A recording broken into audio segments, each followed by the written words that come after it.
Welcome to my channel, Changing Your Narrative. For those of you visiting for the first time this channel, remember to subscribe and join us all together and myself in your journey focused on changing your narrative.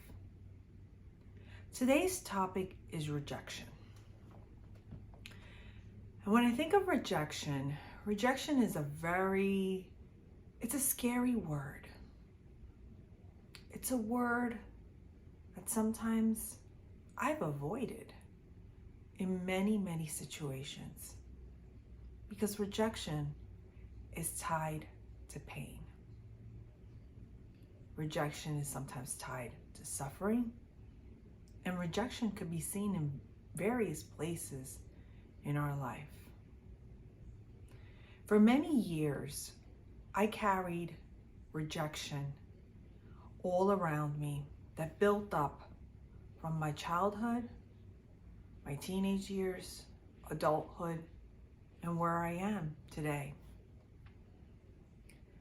And several years ago, I had to come face to face with the mirror of rejection. Rejection had its own voice. It would step in the room. It would take over me when I was rejected from various jobs. I was rejected by certain people. I was rejected even by family members.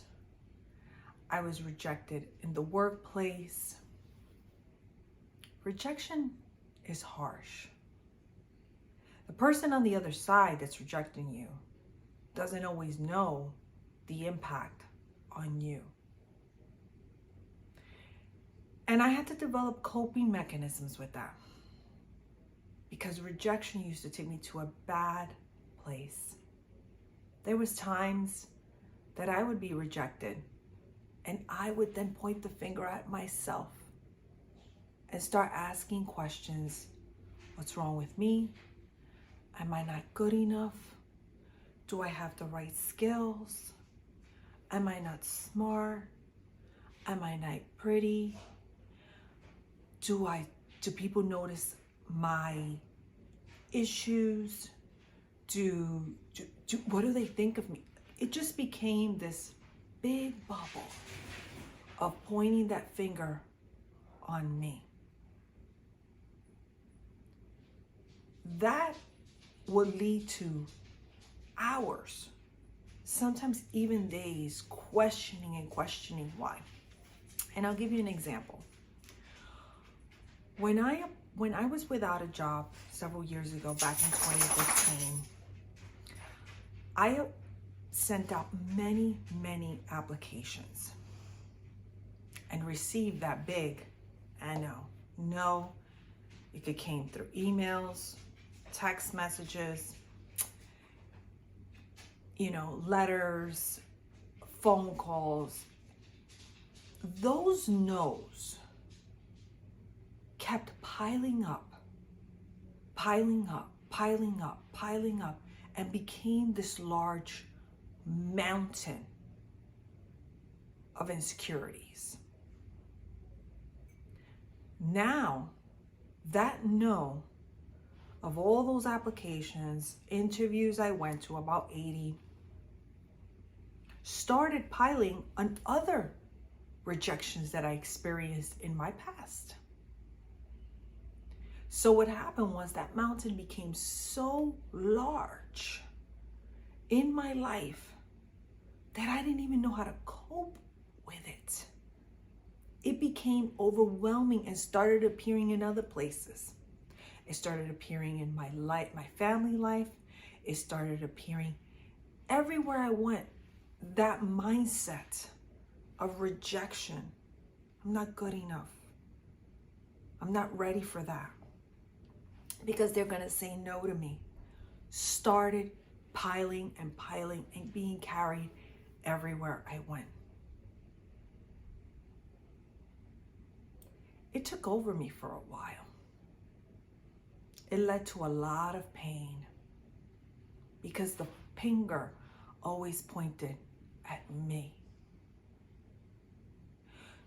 So I come to you today when I talk to you about changing your narrative.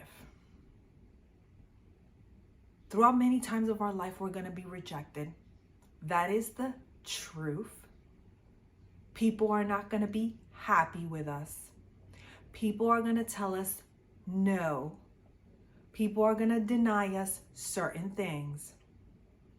We're going to get rejected when we go out and apply for a business, apply for a house, or whatever area we're trying to progress in. We're going to face rejection. We're looking for that yes, but we're sometimes going to get that no. And what's important is to not turn that finger around and point it at you. It has nothing to do with you. Don't blame yourself. Don't start putting yourself down. Don't start questioning yourself. What you need to do, and what I've learned how to do, is stopping and saying, you know what? They rejected me of that job. Oh, well, then it wasn't for me.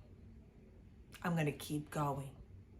And finally, when that door opens, it's because that door was anointed and connected to me. As I wake up every single day, there's days you're going to receive no's coming from every angle, from different angles in your life. Remember, don't point that finger to yourself and start blaming yourself for all the no's, because it has nothing to do with you.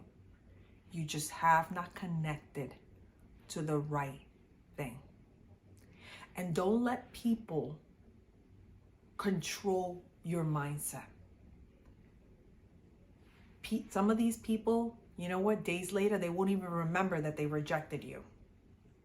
They won't even remember that they said no to you when you asked that question, or you asked for that favor, or you asked for that support, or you applied for that job, or you had that discussion.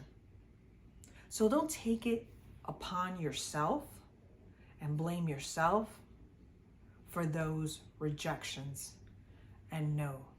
Instead, push them out.